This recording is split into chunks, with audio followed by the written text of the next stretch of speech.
Sexta-feira é dia de Geração V, o teu programa de comentário político jovem da Rádio Observador.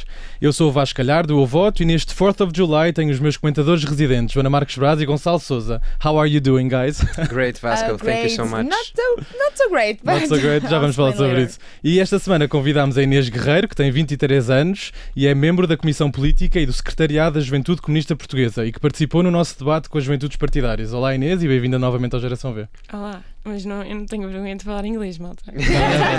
É suposto falar inglês. Foi a primeira vez que falámos inglês neste podcast e não deve voltar a acontecer. É que eu já estava a ficar nervosa.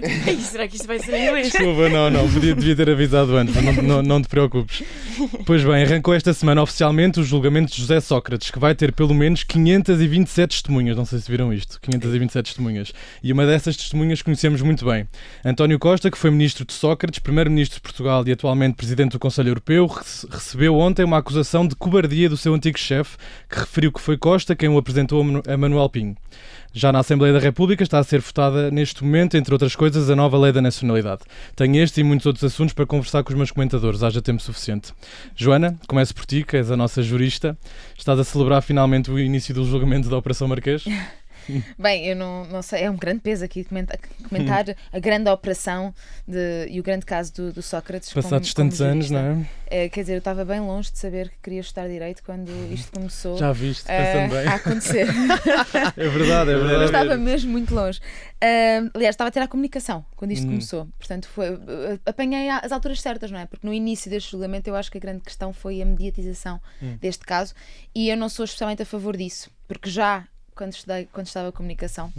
O julgamento em praça pública. Já no início deste julgamento eu não concordava com a ideia de que nós devemos julgar um indivíduo em praça pública e devemos julgá-lo. Nós temos mecanismos legais para isso, certo. E nós devemos utilizar esses mecanismos legais porque esses mecanismos legais também são dos suportes da democracia. Claro. Se nós tivermos julgamentos em praça pública e se os mídias representarem aqui um papel que deveria ser representado pelos tribunais, então as coisas, os nossos alicerces da democracia começam a ficar um bocadinho baralhados e ela fica também mais fragilizada. Ele está basicamente há 12 anos a ser julgado em praça pública. Exatamente. No entanto, e portanto isso era se calhar a primeira posição que eu teria sobre este caso. No entanto, e muito embora eu seja muito defensora desta presunção de que toda a gente é inocente até prova em contrário e de que o ónus da prova aqui recai sobre o Ministério Público em provar que se José Sócrates é ou não culpado.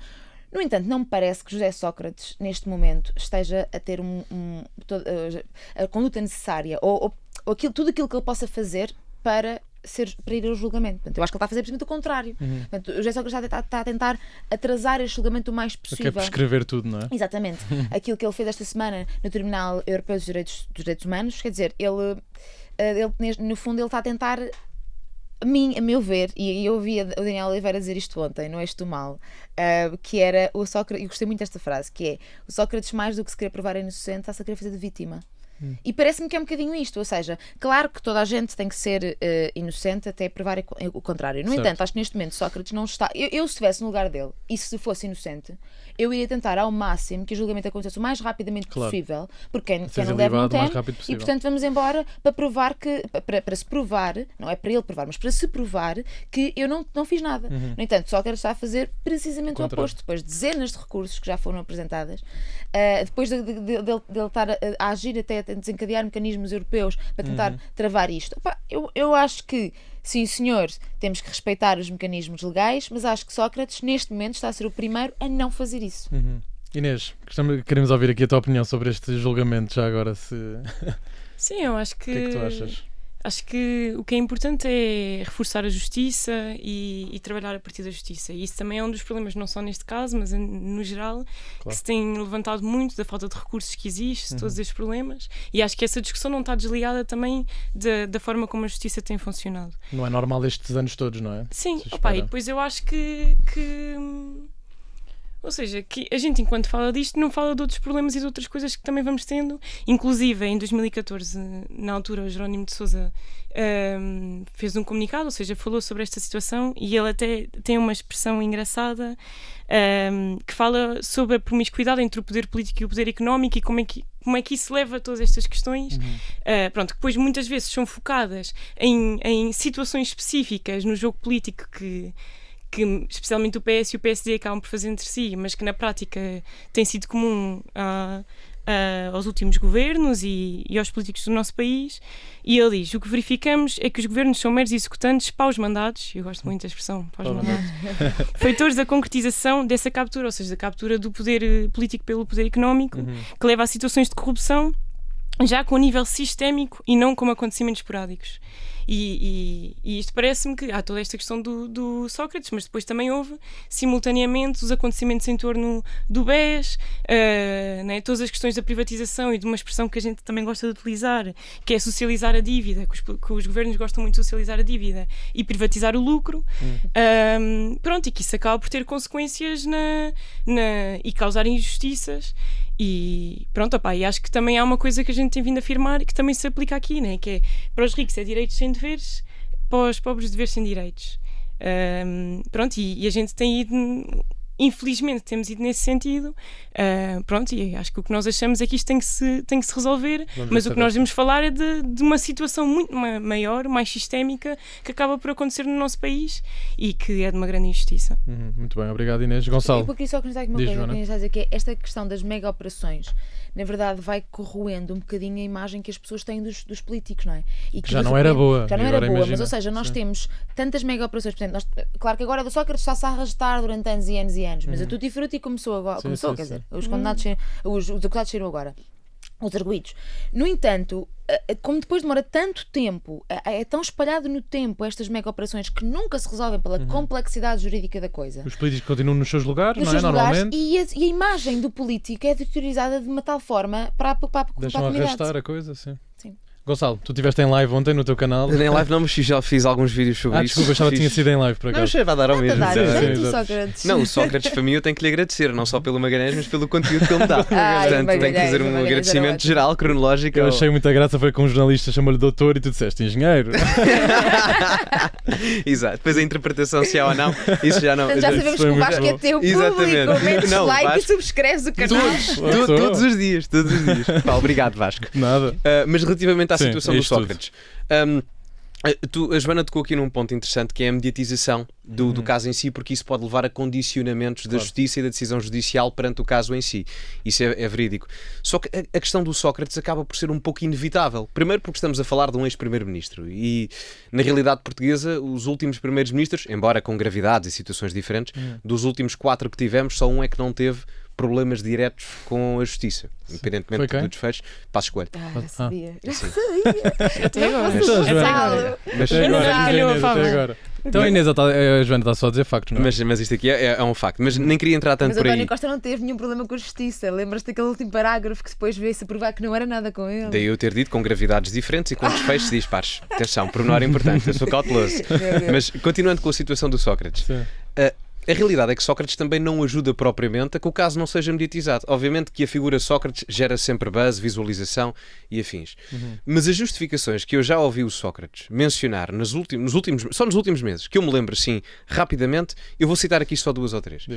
A primeira foi ouvir José Sócrates que isto é tudo uma cabala contra ele porque estava tudo com medo neste país que ele se candidatasse a Presidente da República em 2016 e, portanto, prenderam-no em 2014. Há formas mais eficazes e talvez mais simples do que tornar alguém o prisioneiro número 44 em Évora, digo eu. Essa é a primeira. Segundo aspecto, também já ouvi José Sócrates a dizer que a Operação Marquês foi criada quase propositadamente para impulsionar a extrema-direita em Portugal. Porquê? Qual é o argumento do Sr. José Sócrates? Porque o Ventura, em 202014... ninguém conhecia o Ventura em 2014. Não, a malta da CMTV eu conhecia. Sim, mas porque pagavam um ordenado, não é? Portanto, mas 90% das pessoas neste país ou mais, quem é o André Ventura, ninguém sabia, até porque a CMTV na altura tinha 1 ano e, portanto, não era um canal propriamente tão conhecido como é hoje. E o argumento de José Sócrates é a Operação Marquês também é uma cabala contra mim que foi utilizada para impulsionar a extrema-direita e o Chega, que só foi criado 5 ou 6 anos depois, porque o Ventura era comentador da Operação Marquês. O Ventura, que era comentador, tal e qual como para aí centenas de outras pessoas aqui em Portugal. Mas ele também chegou a comentar a Operação Marquês? O Ventura, na CMTV, não era só comentador de futebol. Eu achava que era só de futebol, por acaso. Não, ele fazia... no futebol. Era mais conhecido por isto, do futebol. Não sabia, achava que era só futebol. Estamos em Portugal, portanto há essa afinidade. Mas ele fazia comentários também a nível de direito penal e etc. E, portanto, acabava-se por enquadrar em algum comentário da CMTV na altura. E, portanto, olhando para isto, eu pergunto-me, no governo de José Sócrates estava Manuel Pinho.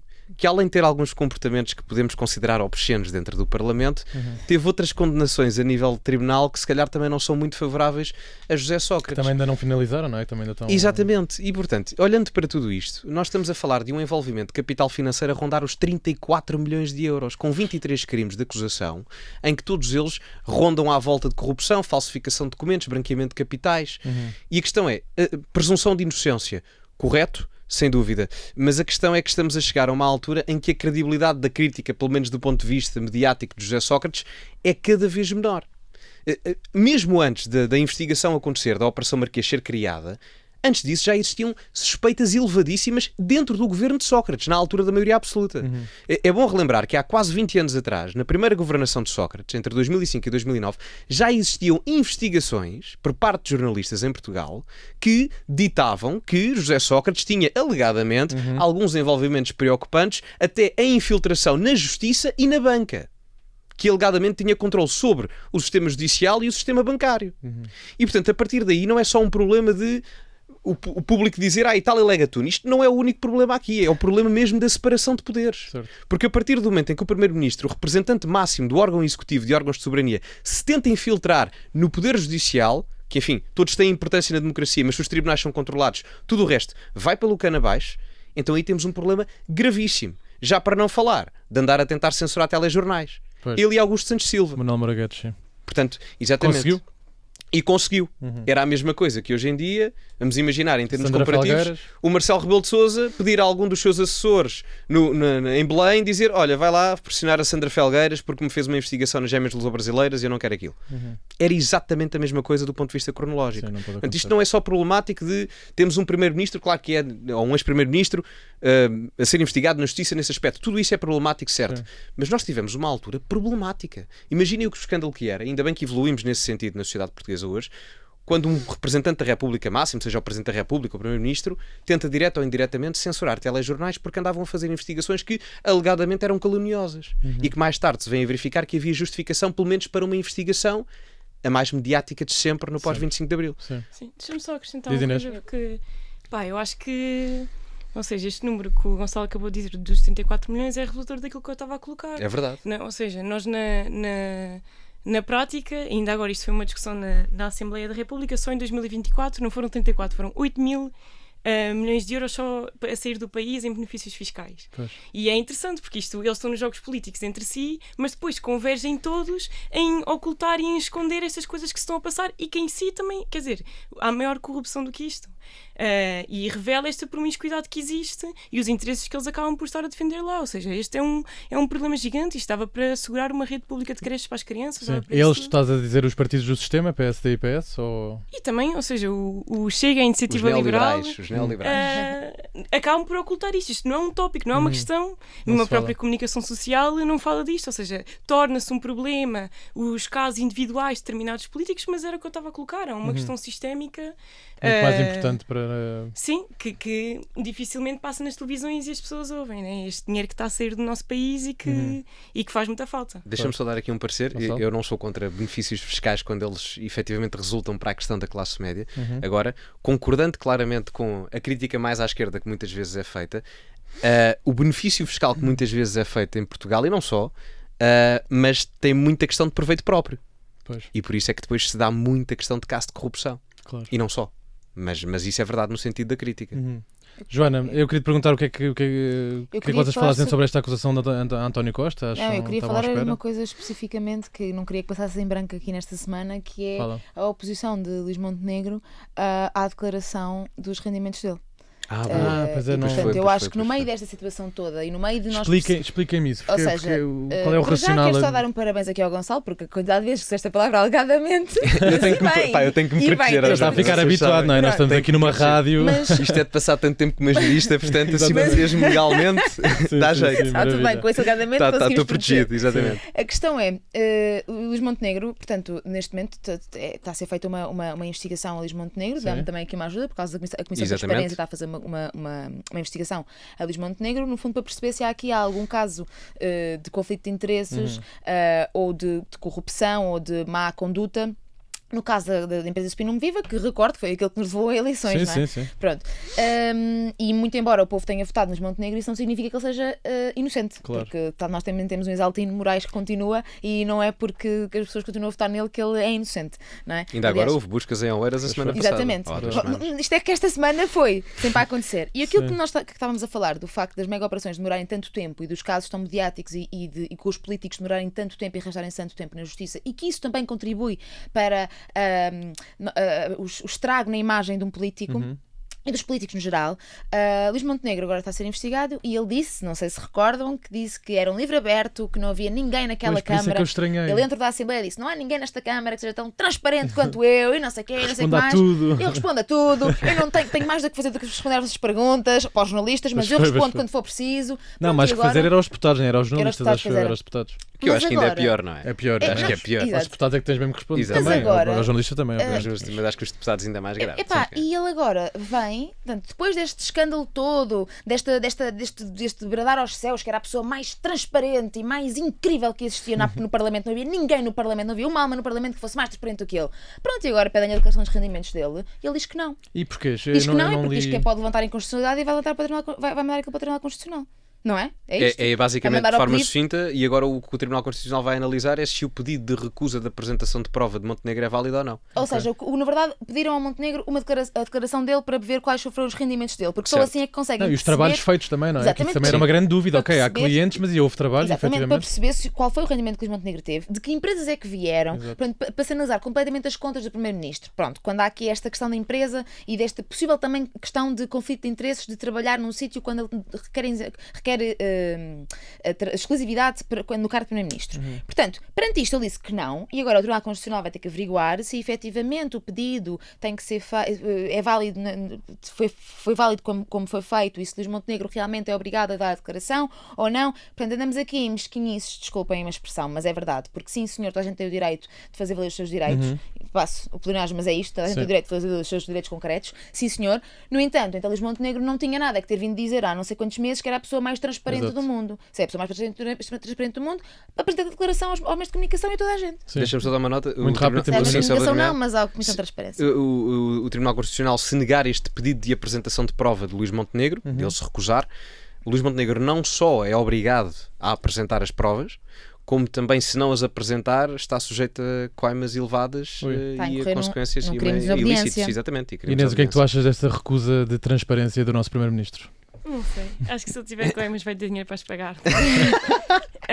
Eu não sei como é que eu estou mais irritada que a Inês. Eu não sei como é que eu estou mais. Tu estavas à Opa, espera, acho não é? que- Já não estás surpreendida. Não, É muito Não isso. esperas mais não, também, não não me é? surpreende muito, tendo em conta, acompanhando até as discussões sobre a corrupção que vão ser tidas, era isto que eu estava a colocar. Ou seja, Pois. nunca se vai ao cerne da questão, nunca se vai ao essencial. É sempre sobre atos individuais, pessoas individuais, quando na prática isto está sempre a acontecer porque trata-se de um problema sistémico que, inclusive, eu acho que a gente vai vendo a ponta do iceberg, porque é Pois. o que vão deixando de mostrar, tentando Sim. entrar em guerras uns com os outros e. Pronto, opá, é complicado. Sim. E entretanto discute-se que não é possível aumentar os salários. Nem se discute bem, porque não há assim grande tempo para isso, não é? Sim, não se discute bem, é Não- complicado. E como sempre, vou querer ouvir as sugestões da semana dos meus comentadores. Inês, começamos por ti esta semana. O que é que vais recomendar aos nossos ouvintes e espectadores? Então, a minha recomendação é o projeto de resolução política do 13º Congresso da JCP. Bem, para quem está a ver no YouTube consegue ver aqui. Sim. a Inês Não, aliás, eu trouxe. até vou Consegues oferecer, mostrar eu mais? vou Mostra oferecer mais, um. mostra Ah, mais. Inês vai Olha, oferecer. olha cá. Vais-me oferecer um a mim? A Joana já está vou oferecer habituada ao programa. a fazer um momento Aí Marcelo está, Rebelo de Sousa, como o exatamente. Gonçalo se lembrou. Vou oferecer ao É isto, programa. Gonçalo, faz obrigado. parte. Opa, isto Agora aqui é da cooperativa. Agora Boa, isto boa. é Ainda está em espetacular. construção, isto está em construção. É do Congresso da JCP, que vai ser em novembro. Muito bem. E é sobre, faz a caracterização da vida da juventude, dos problemas que atravessamos e inclusive está aberto aos contributos De outras pessoas. de outros jovens que não são da JCP. Muito bem. Por isso, Vai, dá-lhe. é... Obrigado Não, Inês. não, dá-lhe nas Dá-lhe contribuições. nas contribuições. tens que O enviar Gonçalo vai contributos pensar para nisso. a Ah, não, Inês. mas os contributos que há, JCP. Exatamente. Vou mandar. Eles estão abertos Não, a é isso. aberto Estão a abertos a isso. considerações sobre a vida da Mas juventude. Exatamente. olha que Até eu em novembro. algumas matérias concordo, não com a solução, mas com a crítica do PCP, concordo em algumas instâncias. Olha. bem. É verdade, é Unidos verdade. pela crítica. Obrigado Bom. Inês. Joana? Então, eu vou recomendar um artigo da revista Visão de 2024 que se chama Como identificar as vespas asiáticas uma espécie perigosa para abelhas e humanos. E porquê, Joana? E porquê, Joana? Conta-nos lá. Porque neste momento, na varanda da minha casa, está a formar-se um ninho de vespas asiáticas. E eu preciso só de dizer aqui uma coisa, que é daquelas coisas que nós, quando não lidamos com elas, não percebemos que está errado. E eu tenho mesmo que alertar o país para isto, que é, primeiro, informem-se, para conseguirem ver o que é uma vespa asiática. São muito perigosas. Não, porque é perigoso aqui. É porque é perigoso. E eu comecei a ver os bichinhos lá no ar e pareciam abelhas, mas depois foi por causa deste artigo, que tem lá medições e cores e comparações. Não, as vespas até é fácil de conseguir, são mais amarelas Não, e mas mais. a abelha normal, São maiores, é que esta é São maior, mais, mas é muito preta e depois tem o ok. rabinho amarelo. Ou seja, é ali um mix entre uma abelha normal Eram e uma pequeninas vespa. ainda, será? Não, são grandes, são grandes. Não, mas tu Não, notas são bem a claramente diferença. vespas. Notas- São notas enormes, sim, claramente. sim, mas estavam lá muito no teto, portanto eu acho que é bom vocês saberem o que é uma vespa asiática. Claro, No nesta entanto, altura, sim.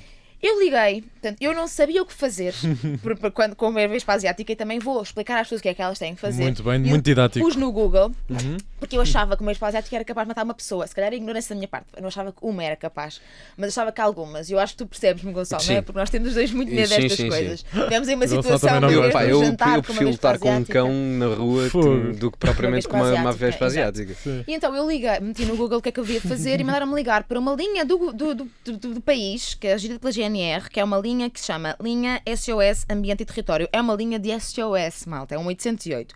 E eu liguei, fiquei à espera um bom par de minutos e gastei €1, porque essa linha é paga, ok, não deve ser mal paga, porque foram um par de minutos que deve ter dado, pai, 15 cêntimos por minuto. Fogo. E ninguém me atendeu a Pois, chamada. o problema é esse. Ninguém me atendeu a chamada. Eu tive que ligar para o 112 para depois me dizerem, olha, vou passar... É que eu não queria ligar para o 112, mas Pois, claro. não sabia o que fazer mais. Tentaste outro número antes? Então, mandaram para a polícia e para os bombeiros, de outra região muito longe da minha, mas tudo bem. Ninguém sabia informar-me do que fazer. Eu só perguntava, mas olha, diga-me lá isto. Elas realmente que são perigosas, não são? Como é que é isto Não das sabiam. alergias, dos venenos? Não sabiam. E diziam-me só, olha, que é o que eu vou dizer para as pessoas fazerem. Se virem uma vespa asiática, vão a um site que se chama Stop Vespa Asiática. E escrevam lá a vossa casa ou o Direto. sítio onde vocês forem, onde Muito vocês bom, virem. Joana. Tirem uma foto, ponham as coordenadas, porque o que agora tenho que dizer isto, está aqui a Inês, juro que não está aqui a Inês, que é, eu moro na Câmara de Seixal, portanto a minha habitação fica na Câmara de Seixal, e a verdade é que a Câmara de Seixal recebeu a queixa, passado meia hora estava um senhor a ligar-me e a aparecer na minha casa para resolver o problema. Isso é espetacular. Portanto, Camaradas Os unidos contra a vespa camaradas asiática. unidos são, Contra a os vespa trabalhadores da asiática. Câmara é que são impecáveis. Camaradas Sim, sim. Unidos, sim senhor, um senhor muito simpático, me acalmou, depois ligou à engenheira do ambiente para ela falar comigo por telefone, explicar-me qual era o perigo das vespas asiáticas, estou muito mais calma, elas Muito obrigado por continuam esse lá, serviço, sim. Muito Pronto. bem. Obrigado, Joana. E Gonçalo, neste seguimento? Neste seguimento, a Joana disse-me isto e eu pensei, eu às vezes recomendo aqui, faço recomendações musicais. É verdade. Eu já recomendei. Já cantaste e tudo. É verdade, de Taylor vez em Swift. quando. Taylor Swift também. Já alguma vez pensaste, Inês? O Gonçalo a cantar Taylor É Swift? verdade, é verdade, é verdade. E é para ter audiência, atenção, temos de É verdade, surpreender é verdade. o Tudo espectador. pela audiência, sim. Exatamente. Mas a Joana está a falar de vespa asiática e eu de vez em quando, é raramente, mas de vez em quando faço aqui recomendações musicais, normalmente música portuguesa. E há ele não é bem rapper, mas é, pá, vamos dizer, cantor português, que se chama literalmente Vespa Asiática. E tem músicas muito porreiras. Que eu gosto bastante. Acredito que vais gostar mais dele do que das vespas asiáticas. Eu vou gostar mais dele quando me tirarem aquele enxame de casa. Se calhar ele percebe Metem- alguma coisa de vespas asiáticas. Se Não calhar sei, vou não conheço. contactá-lo. Pode Mas ser. pronto, recomendo quem Muito quiser bem. ouvir algumas músicas, são porreiras. Muito bem, obrigado, meus caros. Joana, agora passava para ti, que queres aqui Quero. trazer-nos um tema Sim, vou tirar. preocupante vou também, vou tentar usar que pouco aconteceu tempo. esta semana, sim. Mas, bom, vamos lá ver. Isto também, eu acho que é tão recorrente que eu sinto que às vezes digo sempre a mesma coisa. Mas esta nunca- semana nunca realmente acaba. foi. Então, esta semana, Muito na falado. quinta-feira, creio eu, espero não estar a dizer errado, não, quarta-feira, na Uhum. quarta-feira, houve 5 detenções de casos por casos de violação. Portanto, tiveram 5 agressores, ou alegados agressores, ou o que seja. Uhum. E eu acho que este dia, e relatar estes 5 casos, mostra muito bem a forma como este crime existe por todo o lado, para todas as mulheres. Portanto, não tem a ver com extrato social, Certo. não tem a ver com ser uma zona rural, uma zona urbana. Foi isso que tu identificaste, eram 5 zonas Eram 5 completamente zonas diferentes. completamente diferentes, as idades dos agressores são completamente diferentes, a forma de atuação para o crime é completamente diferente. Então, eu passo a dizer os 5 casos. Portanto, um caso foi um doente no hospital de Porto Alegre, na ala psiquiátrica, que ataca uma pessoa, uma rapariga que estava na ala psiquiátrica. As 5 raparigas atacadas, a única coisa que é comum no caso é que são 5 mulheres jovens. Pronto. Portanto, esta era uma mulher jovem, que estava na ala psiquiátrica do hospital de Porto Alegre. Este doente que lá estava também internado abusou dela e só parou no momento em que entrou o enfermeiro pelo quarto adentro, podemos dizer, mas ele estava na ala psiquiátrica. Sim, mas ele estava na ala psiquiátrica e já tinha sido acusado deste crime várias vezes antes. E deixaram na ala psiquiátrica de alguma maneira, com capacidade mas para fazer isso faz com que ele seja inimputável ou não? Imagina, neste Esperemos momento... Não, eu não faço ideia. Depende do nível, ou seja, depende do nível de incapacidade dele por doença mental. E se ele realmente a tem ou não. Eu não sei se, por exemplo... Mas se fosse esse o caso, ele estava sozinho ou não? Depende, porque o problema é que tem que se perceber se esta pessoa realmente já foi declarada inimputável, se já foi a julgamento, se ela se já há uma... Eu mesmo, nesses casos, eu não acho que seja possível. Pronto, o problema é este. Eu acho. A questão é, mas pronto, eu não sou jurista. Ele estar dentro de um hospital psiquiátrico, já ter sido acusado por este crime mais do que uma vez, e estar com capacidade de estar num sítio onde é possível perpetuar este crime, fazer este crime outra vez. Portanto, hospital psiquiátrico em Porto Alegre, uma pessoa que já tinha registro deste crime antes, várias vezes. Depois, Cascais, um PT de ginásio que abusou de uma jovem de 18 anos. Ele geria o ginásio, marcava as aulas com ela para horas menos movimentadas e abusou dela numa sala dentro do ginásio. Portanto, PT, Cascais. Fomos para Porto Alegre, agora estamos em Cascais. A seguir vamos para Portimão, um encontro marcado através da internet. A vítima tinha 16 anos e o agressor tinha 26. Ela chegou ao pé menor. Ela era menor. Chegou ao pé do agressor e o agressor arrastou para dentro do carro dele e abusou dela. Isto em Portimão. Portanto, estamos a ver, um foi no hospital, outro foi no ginásio, outro foi num encontro marcado na internet. A seguir, Oliveira do Bairro. Uma zona que não é Cascais nem Lisboa no que diz respeito à sua urbanidade. A urbanidade no seu ser urbano. Sim. Oliveira do Bairro, uma rapariga com problemas cognitivos, tinha 18 anos, o agressor tinha 54, começou a perceber-se disto, começou a aproximar-se dela no tempo, espaçadamente, e há um dia que decide incitar os atos sexuais, de alguma maneira. A seguir, Lisboa. Uma rapariga de 12 anos, que foi abusada pelo padrasto de 37, denunciou à escola. E foi assim que se conseguiu retirar a rapariga de casa, porque a mãe mantinha o relacionamento com o padrasto. Portanto, o aumento da violação no RASI, do crime de violação no RASI, é de 9,9%, é de quase de 10%, diz-nos o RASI. E nós, esta semana, no Parlamento, tivemos a discutir, sobretudo, a lei da imigração. Portanto, é só isto que eu queria dizer. Muito bem. Inês, querias trazer aqui o tema da Cimeira da NATO? O que é que nos tens a dizer? Sim, eu acho que isto efetivamente preocupa-me. Ou se queres também comentar este tema, não sei, estás à vontade. Se eu tiver tempo. Sim, tens um bocadinho. Sim, acho que isto também, na verdade, são duas situações que me preocupam muito e efetivamente a violência contra as mulheres tem crescido, mas eu depois também acho que isto não está desligado da forma como se tem desenvolvido questões como a pornografia e a idade com que os rapazes veem pornografia, ou seja, o tipo de modelo de relacionamento e o tipo de a forma como as mulheres são apresentadas desde muito jovens, tanto a mulheres como a homens, porque isto depois também acaba por afetar a própria visão que as mulheres têm de si próprias, e a normalização da violência. E os Andrew Tate da vida, não é? Sim, ou seja, acho que tem-se normalizado muito a violência, em particular contra as mulheres, e isto depois leva a este tipo de consequência. Ou seja, às tantas é normal encarar uma mulher desta maneira, é normal magoar uma mulher desta maneira, porque é uma coisa que se vai normalizando na sociedade, e efetivamente é um problema e que não está desligado de a educação sexual não se concretizar nas escolas, não está desligado, de todos estes mecanismos que eram muito importantes e que eram necessários, inclusive é para a forma como até os jovens encaram as relações amorosas, as relações sexuais, que eu acho que podiam estar muito mais avançadas do que estão. Tem que se fazer um grande trabalho nesse Sim, nesse inclusive tem-se uma discussão, na prática, a discussão até tem sido no sentido contrário, que é eliminar todas as referências à educação sexual e todas essas dinâmicas na escola, que na prática deviam servir para também evitar estas questões. Pois, também outra forma de violência, né? As guerras, que eu acho que tem sido mesmo muito, especialmente enquanto jovem, eu acho que é surreal, ou seja... Esta fase estamos a viver, não é? É caso para perguntar, primeiro, quem é que vai pagar, porque com a Cimeira da NATO... O nosso primeiro-ministro, o governo, comprometeu-se com o aumento do orçamento para a defesa, inclusive é para valores muito acima do orçamento para a cultura, inclusive muito mais acima. valorizado, sobre a saúde, a educação, todas essas questões, com a promessa de que não vai ser sacrificando os direitos das pessoas, os serviços públicos e etc. Mas quer dizer, então onde é que vamos tirar o dinheiro? Seria inédito, podia sair dos lucros recorde da banca ou dos grupos económicos do nosso país, mas eu acho que seria uma coisa inédita. Achava que ia dizer dos lucros do Luís Montenegro, da Spin Viva. Também podia ser ele a declaração para nos mostrar. Mas eu acho que grande mesmo coisa. se fossem eles a pagar, eu acho que é profundamente negativo, porque, Claro. quer dizer, onde é que na história da humanidade está a prova de que as guerras se resolvem com mais armas, com mais investimento em armamento, já para não falar dos lucros das empresas do armamento, que está a se Sim, tornar sim. né, um negócio dos negócios mais lucrativos do mundo, o sofrimento que isso causa em povos por todo o mundo, seja na Ucrânia, seja na Palestina, quer dizer, e depois as consequências que isso também traz, inclusive para os nossos jovens, para o nosso país, quer dizer, eu não sei quem é que vai para a guerra, se for preciso. Pois. É que eu não quero ir. Nem eu. E acho que efetivamente é uma questão que é muito preocupante e que inclusive desrespeita a nossa Constituição. Quer dizer, o nosso povo construiu a nossa Constituição na Revolução de Abril e face às consequências das guerras em que a gente tinha participado, que tiveram no nosso povo e nos outros povos, inscreveu que o nosso país deve contribuir para soluções pacíficas, para a construção da paz, para a solidariedade entre os povos, para a defesa da soberania, a nossa e a de cada povo, e nos últimos anos temos visto exatamente o caminho contrário.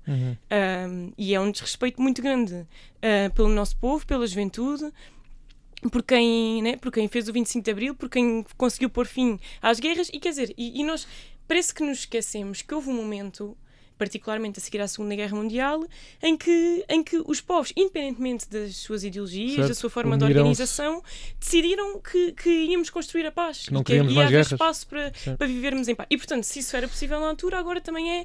E é uma coisa que se tem vindo a degradar cada vez mais e preocupa-me, porque nesta fase Claro. nós estamos a lidar com armas, quer dizer, bombas atómicas, Sim, sim, coisas sim. que, Destrói o mundo. sim, que destrói, que é possível mesmo consequências catastróficas que não, ou seja, não querendo estar aqui a entrar Não, em... sim, mas é a realidade. efetivamente é uma coisa muito séria, que é que eu acho que não se pode tratar de anime leve como eles trataram e servir os interesses do imperialismo e dos Estados Unidos, que na prática é isso que estamos a falar. E eles falam da defesa, de que a NATO é uma instituição de defesa, mas nunca foi ofensiva, ou seja, a NATO, os países da NATO, na prática, investem muito mais em conjunto do que o resto dos países do mundo em despesas militares. Estão em condições, quer dizer, estão-se a defender de quem, né? Se já são eles que têm maior capacidade de Exato. armamento, maior capacidade de resposta, é defesa em relação a quem? Pronto, opá, e acho que isso vai exigir uma resposta também dos outros países, que inclusive é desrespeito a acordos internacionais e que acho que temos que efetivamente tomar medidas e sair às ruas. Têm acontecido muitas manifestações pela paz, em solidariedade com a Palestina, com os jovens e o povo da Palestina. Pronto, e acho que tem que ser esse o caminho e temos que exigir ao nosso governo que cumpra o artigo 7º da Constituição. Pronto, que eu acho que se o povo sair cada vez Falar. mais à rua, será esse o caminho. Muito E bem. acho que temos que ir Obrigado, por aí. Inês Gonçalo. Não sei se queres falar deste tema ou se queres aligerar agora com o teu tema. Fala então Se do quero Sobrenatural. falar disto, depois logo vejo se temos tempo para o tema mais ligeiro. Sim. Na questão belicista da NATO, há um pressuposto de que quem investe mais em material bélico está protegido. E advém também da teoria da destruição mútua. Porque se um país tiver armas nucleares, destruição massiva, se algum país que também as tem atacar o outro país, a destruição será para os dois É o lados. fim do mundo, sim. E isso funciona quase como uma espécie de Deus julgador que irá impedir que haja esse mesmo conflito. Por isso é que Persuasão, não é? Exato. por isso é que ninguém ataca a Coreia do Norte, por exemplo. Pois. O que é que eu quero dizer com isto? Que nos leva ao que a Inês estava aqui a mencionar. Algumas coisas eu ouvi, concordei, outras nem tanto. Também porque a Coreia do Norte também não tem assim tantos recursos no sentido Sim, não é assim mas tão tem bombas rica. nucleares, tem pá, Sim, 100 bombas mas ou seja, nucleares. ninguém vai- E, Mas portanto, também não é assim muito interessante para o Trump atacar a Coreia do Norte. No Neste entanto, momento- como o Médio Oriente. Exatamente, mas é tão não, rico quanto o mas Médio Oriente. não é agora, mas poderá ser no Sim, futuro. sim, Ou sim. seja, a geopolítica vai se alterando. Não é? Sim, sim, Portanto, sim. a Rússia há 100 anos atrás era aliada Não, a do Coreia do Bloco Norte de no Euro primeiro USSR. mandato do Trump teve muito ali em voga Mas eu estou também. só a dizer não é? Sim, que, porque, ou seja, não, um país atacar outro país não é só por causa das armas que ele tem, mas também por causa das riquezas que tem, por causa das motivações. Certo, obviamente. Uhum. obviamente. Fatorial. Até E o aquela- facto de também decidir muitas vezes não baixar a cabeça às imposições económicas que vêm também dos Estados Unidos e de todas Sim, sim, sim. sim. Mas Gonçalo. isto para dizer, Sim. obviamente que tem que haver mais investimento em defesa. E não é pela perspectiva da NATO querer, ou dos Estados Unidos, ou da União Europeia querer. Nós em Portugal nós necessitamos mesmo de investir mais em defesa, porque as nossas infraestruturas militares estão obsoletas. Se falarmos com a Marinha, os militares, fuzileiros, com quem quiserem, Claro. estão claramente obsoletas. É preciso investimento, porque a carreira a nível salarial não é positiva. Sim, não é atrativa também. Não é atrativa para quem trabalha no ramo. Portanto, tem que existir um investimento a nível de capital fixo e a nível de capital humano, que não tem existido nas últimas décadas. E este aumento também é para isso, ou não? Não é só para Obviamente. armas ou para... Veremos. Pois. Isto vem a parte favorável que eu tenho ao investimento na defesa, que eu acho que é justificado. Em que Portugal precisa, a meu ver, de ter mais mão naquilo que é a sua política externa, porque nem sempre a política externa dos americanos ou da União Europeia vai ditar aquilo que é mais benéfico para Portugal em termos de soberania nacional. Mas nós conseguimos ter essa voz? Mas deveríamos conseguir, porque nós andamos há décadas e décadas e décadas constantemente a dizer que se faz na Europa é bom, se faz nos Estados Unidos é bom. Porque é que isso é um argumento necessariamente? É que nem sempre o que se faz lá fora é positivo. Claro. A guerra do Iraque foi positivo? Não. É um exemplo. Portanto, há outras coisas extremamente positivas. Isso sem dúvida, especialmente em termos de soft power. Agora, nós temos é que perceber que temos que ter mais investimento em defesa. Eu percebo que as pessoas tenham questões do investimento na saúde, na educação, na cultura, etc. Mas nós, para termos saúde, educação e cultura, nós temos que, em primeiro lugar, preocupar-nos com dois ministérios principais. Negócios estrangeiros e defesa, porque é isso que protege as fronteiras de um país, a segurança em termos gerais. Se eu não tiver segurança no país, se o país estiver em guerra, sim, não há ou saúde ser invadido, não há saúde na educação, porque eu não tenho condições para implementar. Claro. Portanto, há ordens de ministérios e os mais importantes são sempre a administração interna, defesa e negócios estrangeiros, depois economia e finanças, porque se eu não tiver dinheiro e contas públicas estáveis, eu não tenho dinheiro e capacidade financeira para redistribuir a riqueza para saúde, educação e cultura. Portanto, isso vai, uma defesa mais protegida, digamos assim, vai-nos levar a uma melhor cultura, educação, saúde e etc. Isto é um fio condutor. Certo. Agora, eu acho que o incremento a 5%, acho que não faz sentido, acho que é demais. Acho que tem que ser aumentado para 2, 3%, acho que é execuível. Mas Luís Montenegro fez uma coisa que foi particular, que foi dizer eu faço isto até 2035, mas em 2035 não será muito provavelmente Luís Montenegro Primeiro-Ministro em Portugal. Ou seja, ele acaba por prometer uma determinada quantia de investimento pela qual muito provavelmente não será ele a ter que cumprir. Portanto, para ele é confortável, para quem vier já será mais complicado. Para fechar? Agora, para concluir... É uma promessa vazia, porque não sabemos se vai acontecer. Sim, não sabemos se vai acontecer ou não. Esperemos que não. Agora, isto é a parte da necessidade de investir em armamento. A parte má desta questão do investimento é que há outras consequências, porque desengane-se, e aqui eu tento sempre equilibrar as coisas, do outro lado, quem diz que há um mercado e uma indústria que ganha e capitaliza com as guerras tem razão. É verdade. E há outro aspecto que eu vejo pouca gente a falar, é que vão ser impressos, não sei se já foram, mas a decisão já foi tomada, 800 mil milhões de euros para a Europa investir em dinheiro. A inflação vai disparar outra vez. Portanto, se é impressa mais moeda, essa moeda vai ter que ter uma representação. Se essa representação em termos dos bens e serviços militares existentes não existe, passa a redundância, o que significa é que os preços vão disparar. E nós já tivemos um processo inflacionário, um período inflacionário gigante da impressão de moeda que houve por parte do Banco Central Europeu na altura do Covid. E agora vamos ter outra. Depois, quando se perguntarem, porque é que as coisas estão tão caras? Pois. As coisas têm consequências. Tenho pena que não possamos falar da... Não é só imprimir dinheiro, porque senão acontece, quem quiser estudar o caso mais ridículo de impressão de moeda, assim, ao desbarato, tem o exemplo do Zimbábue em 2007, que foi uma coisa surreal. Não é tudo comparável, obviamente, mas é só para se perceber como é que... Infelizmente não podemos acabar em bem com a Joana Marques, mas deixamos chegar para a próxima semana. Ou se quiserem ficar em podcast, não sei se... não podemos dar outras gravações. O nosso tempo chegou ao fim. Obrigado, Joana Marques Braz, Gonçalo Sousa e Inês Guerreiro. Voltamos todas as sextas com um novo episódio e estamos sempre disponíveis a qualquer hora, em qualquer lugar, em vídeo, no YouTube e em podcast. O Geração V é uma parceria entre o Ovoto e a Rádio Observador. Eu sou o Vasco Galhardo. Muito obrigado por estar desse lado. Tudo a correr bem e até para a semana.